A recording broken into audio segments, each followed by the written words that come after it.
Welcome, you have reached review time with Imperial. Today's review will be Power Book 2 Ghosts. Let's get into it. So this is episode 7 recap. And called Sex Week.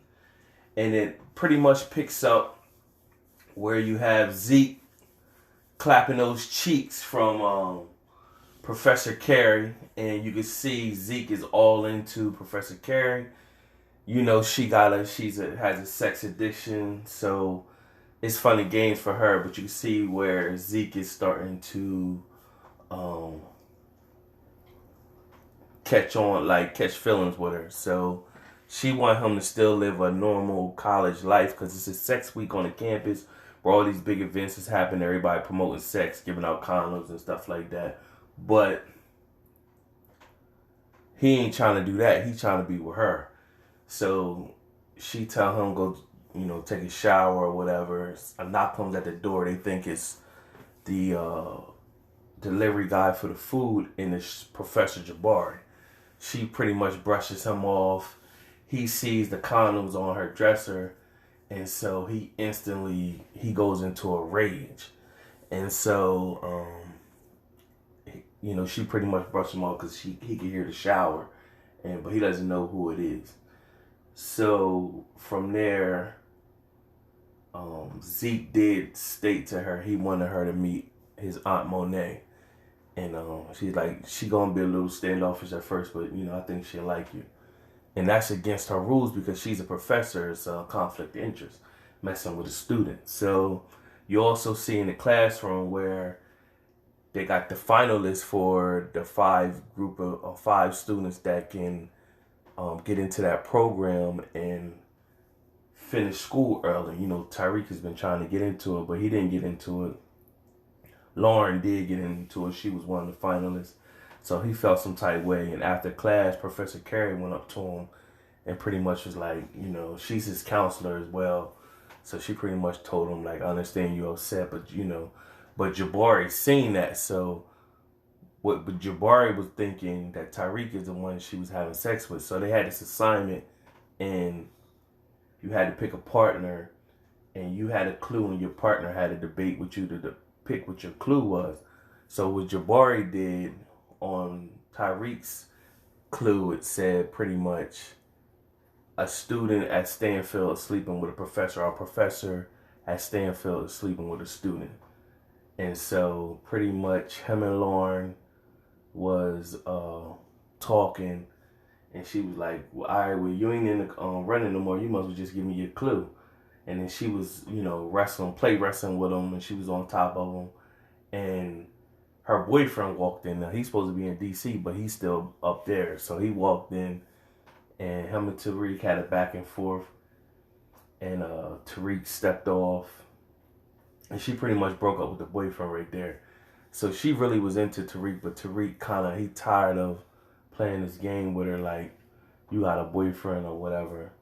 So it also starts off with Kane, and he with the GTG boys, and they doing a robbery of a church.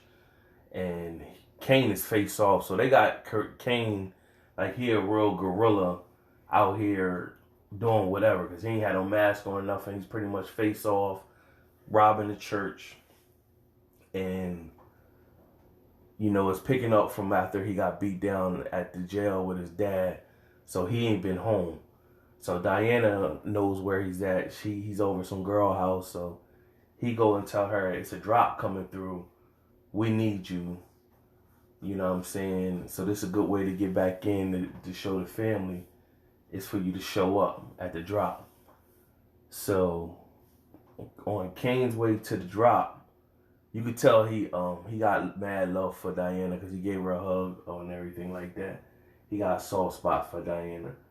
And so on his way to the drop, the cops picked him up because he fit the description.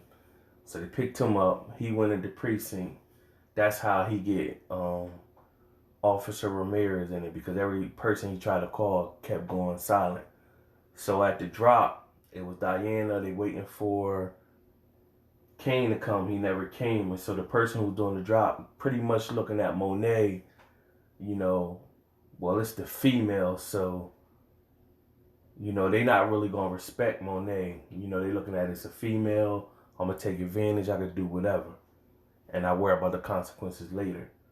So the dude is being disrespectful, pretty much telling her, "You gonna pay me whatever." So Diana was in the basement waiting this, you know, separate the coke and the product and everything. So she called Tyreek to come up there and help out because Kane didn't show up. So him and Diana was sitting and he pretty much was like, I do like you, but I'm not trying to basically be conflict with your mom. I'm trying to protect you and protect myself. I got a lot going on. And she was like, you could tell me. And she was like, I wish I could. So they had a little heart-to-heart moment and they kissed or whatever. He told her it was nothing between him and Lauren because he tired of the games with Lauren and her boyfriend. So him and Diana kissed or whatever. So after they kissed, they heard commotion going upstairs. Tyreek came upstairs, and that drew the attention from the dude that was trying to attack Monet with the knife or the box cutter knife. Monet pulled out the gun, shot him, and then shot him on the head. So pretty much at that point, they had to get rid of the body, and then Monet was like, what you bring Tyreek here for? And she pretty much was like, well, Kane wasn't here. We needed some help. Drew gonna need some help to get this body put out the way. So when Drew came back, Tyreek and Drew went and held up the body and make it look like somebody shot the dude through the window. The blood splattered on Tyreek. He had it seemed like he had some flashback. It didn't show a flashback of when basically when he shot his dad, but that's the momentum that you seen, because you seen like the blood from the guy was on his shirt and it was like around the area where he shot his father at. So when Kane called Ramirez to get out of jail, he told Ramirez thank you. After Morales came out of the precinct, Ramirez gave him an alibi. He told Ramirez pretty much that Monet is changing the business around. She gonna get rid of me. You gonna be next. And she got that. He don't like Tyreek, so he got Tyreek pushing weight up at the school, and so he like, yeah, and so he started to collect the dots where those Stanfield guys came from, where the connection came from. So he feeling some type way, and he's like, Kane was pretty much like, she didn't even tell you. See, that's what I'm talking about. So of course, when he brought Kane home, they was telling them Kane what happened and that the dude tried to, attack the Monet or whatever. And Diana was like, where were you? They said he was on his way, but he got picked up. And so Kane went into action like, where are you at? I'm gonna handle it. Don't worry about it. They said it's already done. They was like, well, how Drew gonna get rid of the body on his own? And then they said, well, he ain't. Tyreek is helping him. So they instantly, at that moment, Kane turned his back and looked at Ramirez, and Ramirez was like, so some truth. So Monet was like, your services is not needed right now. Pretty much like, get out of here. So it showed 2 times where Monet called Lorenzo, first asking him what he did with Kane. He pretty much said nothing, and showed her again at the end of the episode pretty much like, you're not out here with him. You can't afford to do stuff like that, and you don't know how he's acting. He's mine. So pretty much like, back off. Let me handle him the way I want to handle him. You don't get involved and do what you do. Basically, that's my child type. That's the position it seemed like she's in or whatever. So he just pretty much, Lorenzo looked like, wow. So it's kind of like when Kane came up there and told him that she's changing everything up, is he seeing that's the truth, like, oh snap, like, yeah, what Kane was telling me, she really she gonna run this the way she wanna run it. She not trying to listen to nobody. So you can see that situation growing right there. So back at Stanfield, you had Tyreek. He seen Riley walking one day, and he watched her go to the courtroom, and he chilled in the jury crowd. He got to see that Saxe is her uncle. So now he's starting to put some pieces together in his head. So instead of him coming telling Brayden uh like the scenario, he had to say that he killed his father or whatever, but just told him something better. The best lie he came up with was like, yo, she tried to sleep with me and your brother seen it when I was at my party. Then she tried to do it again when you was out with Kane. And Brayden, of course, didn't believe him. He's like, you know, Tariq, that's messed up that you gonna lie like that. I told you gotta be honest. But what happened is uh, Brayden ran into Chase, and Chase is pretty much like, yo, you whatever you got going on with Tariq, you need to leave him alone or whatever. And then Brayden was like, yeah, but you know, he tried to say something with Riley at his party or whatever. And Tracy's like, yeah, you know, I don't like the guy, but he wasn't lying on that part. He's like, what? Yeah, he said he wasn't lying. So Brayden ain't want to hear no more. He pretty much stopped it. So he went and addressed Riley. Pretty much told Riley, I know what you did. Riley said, I don't like Tariq. That's not it. And he said, well, prove it. What would you do with him that moment? So she would have had to give up that her uncle told her to do X, Y, and Z to Tariq. And that's why she was there. And that's why pretty much she befriended him, but she's starting to like Brayden. So that's going to be interesting to see where that comes in at. And then it showed Tasha's trial and Saxe. They're going through this of people who they can bring on the stand to finally get Tasha off and get Tariq convicted. And they bring in Paz. And Saxe is digging in Paz and saying all these things to make Tasha look bad. But then McClain pretty much rebutted and made Paz pretty much. We find out Paz at the end of Power season 6, the last episode when Jamie left Paz in a will to get money. She didn't want to take it, but then Tasha was telling her to take it, and it looked like Paz just pretty much said, I'm going to do without it. But what she ended up doing is going to take the money. She opened up a nail salon. Helped her father get his health care, and also the son back in school. So we find out that she takes the money, and, you know, she pretty much, her and Tasha, she went to go visit Tasha in jail and told Tasha pretty much, like, you told me you still got time to get out and get free. And then basically she told Tasha, you need to take your own advice. You know, you need to, you know, basically cut your losses while you can and get moving on.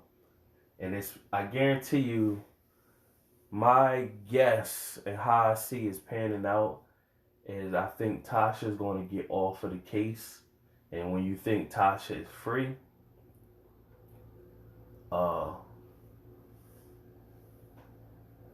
what's his name?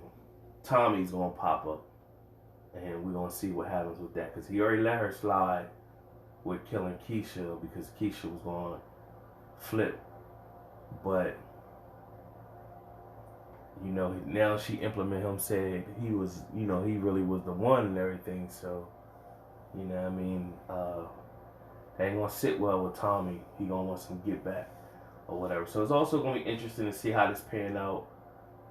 Because Lauren ended up coming back to Tariq's. She came back to Tariq's room on sex week, and she was all in her nightgowns, and we thinking that Michael Rainey Jr. / Tariq, he grade, you know, be a man, and they grade giving the scene. She taking off her garment.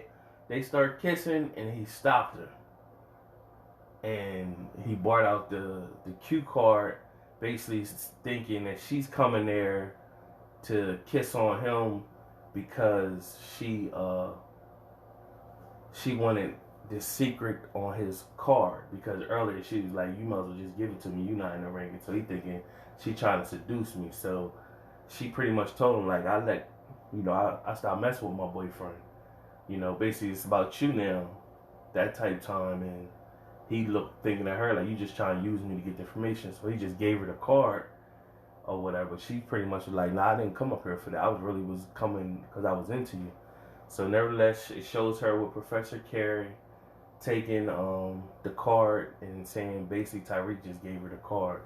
And when Professor Carey read what the message said on the secret, she knew that was out of bounds. And so she told her she'd get full credit still. Meanwhile, you get to see Professor Jabari, he steps back again. And so it also showed a scene where he's stuck in his paper. He's stuck in his paper, and he wants Tariq. He's told Tariq he can get him back in the rankings of the final selection of the students, but he need to do an extra paper, and then he need them dig deep. So he really is trying to use all Tariq material to write for his book. So Professor Carey pretty much, she finds out and she tells Jabari pretty much, if you keep meddling in my business, I'm going to tell the board or the student council or whatever that you messing with one of your students. And pretty much I'm not messing with Tariq. She ain't say who she was messing with, but she pretty much said I ain't messing with Tariq, and we need to set boundaries. And so he pretty much looking at her like, alright, you know, but you can see it's gonna be some issues with that whole situation. So as we getting deep, it's episode 7. I think it goes up to episode 10. Another decent episode. We're gonna see how this all plays out. Subscribe to this channel and like the video. Leave a comment. And shout out to the person that corrected me on the last video. I was saying Haley and it's Riley the whole time. So shout out to that person. But nevertheless, if I made any mistakes or I missed anything, leave a comment. Let me know. Till next time.